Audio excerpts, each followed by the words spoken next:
Salve aí, meus filhos, como é que vocês estão? Vocês estão bom? Rapaziada, hoje eu trago aqui uma obra daquelas que vocês estão ligados que vocês vão curtir, né? Então já começa assim, ó, com o céu sendo cortado por um relâmpago impressionante, rasgando até as nuvens e banhando tudo ao redor com uma luz intensa carregada de energia crua. No meio desse espetáculo, o clarão atingiu uma figura humana, envolvendo-a aos poucos em um brilho eletrizante, como se a própria eletricidade estivesse viva, girando ao seu redor, como se ele fosse o próprio anel. O jovem reagiu por um puro instinto, formando uma espécie de escudo energético em volta do corpo, canalizava toda a sua força interior para manter firme aquela barreira protetora. Na sua mente havia espaço apenas para uma única imagem, a figura misteriosa do seu mestre que surgia e sumia como uma lembrança teimosa, difícil de ser esquecida. A pergunta que o mestre lhe fizera tempos atrás martelava em sua mente, repetindo-se em parar como um sussurro persistente, drenando qualquer chance de paz mental. Quando finalmente ele abriu os olhos, foi confrontado com uma visão que deixou ele completamente sem ar. A cena diante dele era mais sombria do que qualquer pesadelo que ele já tivesse vivido. Foi nesse instante que ele percebeu. O espírito maligno havia retornado. O ataque era claro e impiedoso e deixava evidente que se aquela batalha prosseguisse, todos sofreriam as consequências. O olhar de Lee se transformou imediatamente. Os seus olhos agora bem abertos refletiam a tensão daquele instante, como se tentassem manter sob controle uma guerra que acontecia tanto fora quanto dentro dele. Uma verdadeira disputa entre luz e trevas. Será que ele vai se render ao lado negro da força, rapaziada? Comentem aí o que vocês acham. O inimigo avançou com um golpe devastador. O impacto foi tão potente que o jovem foi arremessado para longe.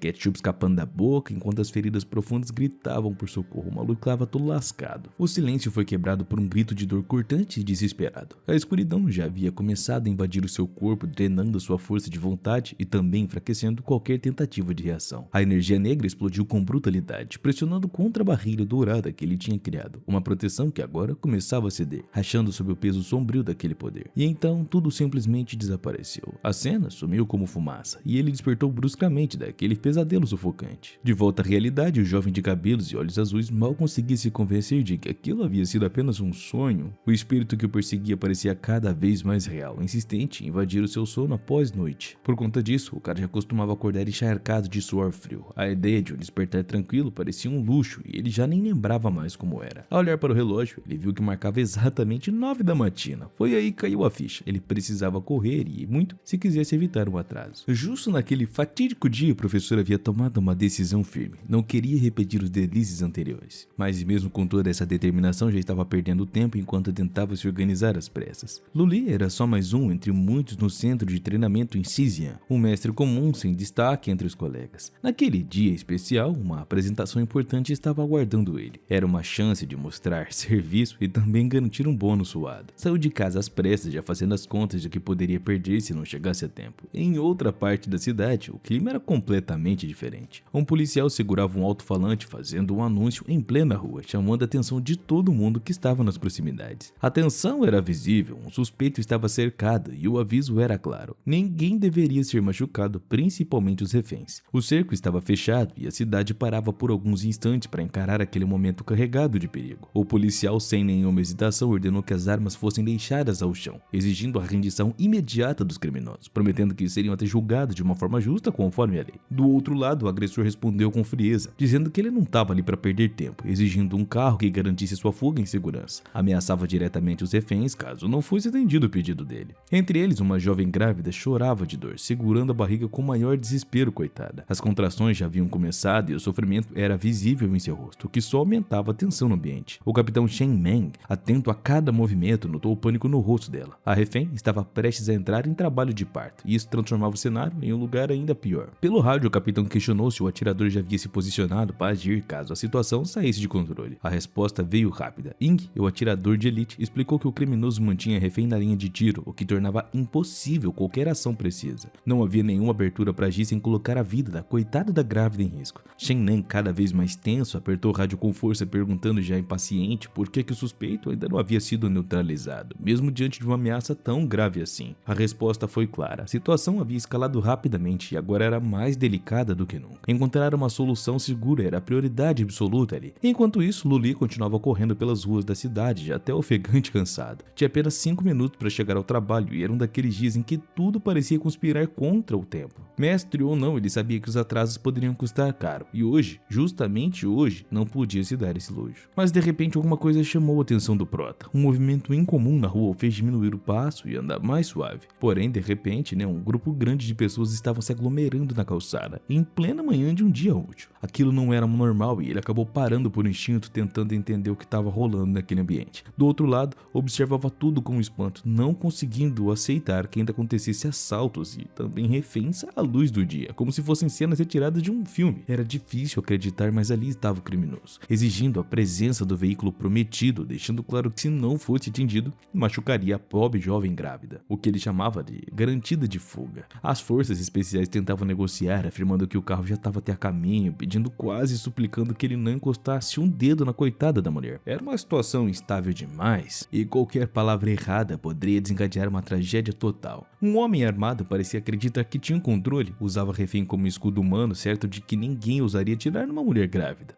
Só você que é covarde, meu filho? Em um gesto ameaçador, ele levantou uma faca e afirmou com frieza que, caso as suas exigências não fossem atendidas de imediato, ela seria a primeira a sofrer as consequências. Do outro lado da multidão, Li Lu, o protagonista, observava atentamente o cenário à sua frente, que era tenso e também surreal. Tudo estava por um fio e sabia que de alguma forma aquilo mudaria o rumo do seu dia, ou talvez muito mais do que isso. Ao perceber o que estava rolando, ele escutou conversas tensas dos mais velhos, todos falando sobre como aquela situação estava por um fio entre praticamente a vida e a morte. O mestre notou que o criminoso usava uma mulher grávida como escudo, e isso despertou nele uma raiva que fazia sentido. Decidido a agir por conta própria, o rapaz de cabelos azuis se abaixou e pegou uma pequena pedra do chão, pronto para uma atitude totalmente inesperada. Lu Li, com um gesto rápido, puxou uma prateleira especial e sinalizou com a mão, posicionando ela. O jovem fechou os olhos, focando toda a sua energia no alvo. Dentro de si, despertou forças ancestrais que estavam adormecidas até aquele momento, e a postura era de um verdadeiro herói. Vestido com roupas que lembravam as tradições dos séculos atrás, ele sentiu o poder antigo tomar conta de todo o seu corpo. Era como se o presente e o passado se encontrassem dentro dele, criando uma força fora do comum. Com a mente focada, ele descobriu que agora conseguia enxergar a aura das pessoas, o que permitiu localizar com precisão o criminoso. Sem hesitar, ele lançou a pedra com uma pontaria pra lá de impecável. O gesto foi digno de um mestre das artes marciais, e a pedra, carregada com uma energia mágica ancestral, se tornou uma arma mortal capaz de mudar tudo. O agressor observou horrorizado enquanto aquilo se aproximava como se fosse um meteorito. Era uma pedra real, mas viajava tão rápido quanto uma bala, cortando o ar com um assobio forte, deixando para trás um rastro imenso de luz. No impacto, uma explosão de energia aconteceu, como se a pedra tivesse atingido uma montanha. O poder dos elementos antigos foi liberado e era como se os dois tempos diferentes, passado e presente, tivessem se cruzado naquele instante. O golpe foi tão intenso que atingiu diretamente a mão do criminoso, desarmando no mesmo momento. O homem gritou de dor, confuso, sem entender o que havia acabado de rolar. Sem compreender a origem daquele milagre, os policiais acharam que era obra do atirador posicionado. O capitão Shen Nan, ainda sem ter ideia do que realmente havia acontecido, imediatamente deu novas ordens. Sem perder tempo, o criminoso desarmado foi preso na hora. O exército o imobilizou com rapidez, deixando claro que seus dias de crime haviam finalmente chegado ao fim. As forças especiais, por sua vez, agiram com a mesma agilidade, levando imediatamente a mulher grávida para um lugar mais seguro. Informaram que a ambulância já estava até no lugar, pronta para prestar os cuidados necessários. Na sede da operação, a mensagem sobre a libertação bem-sucedida da refém trouxe alívio para todos os envolvidos. Entre as testemunhas, o comentário geral era sobre a habilidade surpreendente do atirador que havia salvado a grávida de uma morte certa. Mas ninguém imaginava que o verdadeiro herói não era nem o atirador chinês, e sim um professor comum do passado fora do comum. Quando Li finalmente chegou ao centro de treinamento, pediu desculpas ao diretor, explicando que havia enfrentado imprevistos sinistros no caminho. Mas o diretor foi direto, anunciando a sua demissão sem demonstrar a menor empatia. Para ele, aquele não era um abrigo para preguiçoso. Li ficou surpreso com a frieza da decisão, tentando argumentar, lembrando que os alunos do ano anterior haviam elogiado seus métodos e também consideravam ele o melhor professor. Mas o diretor, praticamente implacável e impassível, disse que o passado era irrelevante. O presente estava ali, no documento de demissão que entregou sem nenhuma cerimônia. Diante disso, o professor de cabelos azuis questionou se, ao encontrar os seus próprios alunos e treiná-los por conta, poderia manter o emprego. O diretor confirmou, achando a proposta tão improvável que mal conseguia conter o sorriso. Para ele era impossível alguém surgir com aprendizes do nada. Mesmo assim, o jovem entendeu que era sua única chance e decidiu começar dali, encarando de frente os espaços em brancos que até então havia evitado. Em outro lugar, alguém com os mesmos olhos e cabelos azuis anunciou que havia localizado algo. Observando através de binóculos, viu uma garota de cabelos roxos, focada, olhando para a mira de um rifle de precisão. Ela sorriu, pronta para disparar com uma precisão para lá de mortal. Esses eventos se desenrolaram no país de Jin, onde a atiradora e a sua pupila estavam em uma missão. missão. Aquela jovem era ninguém menos, ninguém mais do que a líder da Aliança das Sombras, Ye King. O seu assistente perguntou por que o alvo, o príncipe Jin, conseguia hesitar diante de uma operação tão arriscada. Ye King respondeu com firmeza que a Aliança das Sombras sempre termina o que começava, não importava o desafio ou a condição do alvo. Sem hesitar, ela acabou apertando o gatilho e a bala seguiu com uma velocidade mortal. Enquanto isso, no quarto de hóspedes, o presidente Yang explicava aos seus convidados que a sua família era importante demais para aceitar uma proposta considerada indigna. Vinda de Shen Lui, a mulher mais rica da província, que facilmente era reconhecida pelos longos cabelos ruivos e também brilhantes. Ela analisava os documentos comerciais com maior precisão e frieza. Para ela, tanto no negócio quanto na guerra, sua proposta era a única forma de a família sobreviver no mundo moderno. Enquanto isso, em outro lugar, uma jovem se aproximava com cautela do mentor, pronta para entregar uma mensagem importante vinda de alguém de grande influência. A garota informou que o inspetor Sheng precisava que o cara retirasse uma bala do seu ferimento e estava esperando do lado de fora, disposto a pagar bem pelo serviço. Trau, a médica mais renomada, respondeu de uma forma ríspida que se a assistente atrapalhasse de novo, em meio a um trabalho sério, seria imediatamente expulsa da enfermaria. De repente, um sino soou, interrompendo ao mesmo tempo a rotina de 3 garotas excepcionais. E foi até que uma coincidência estranha, viu, rapaziada?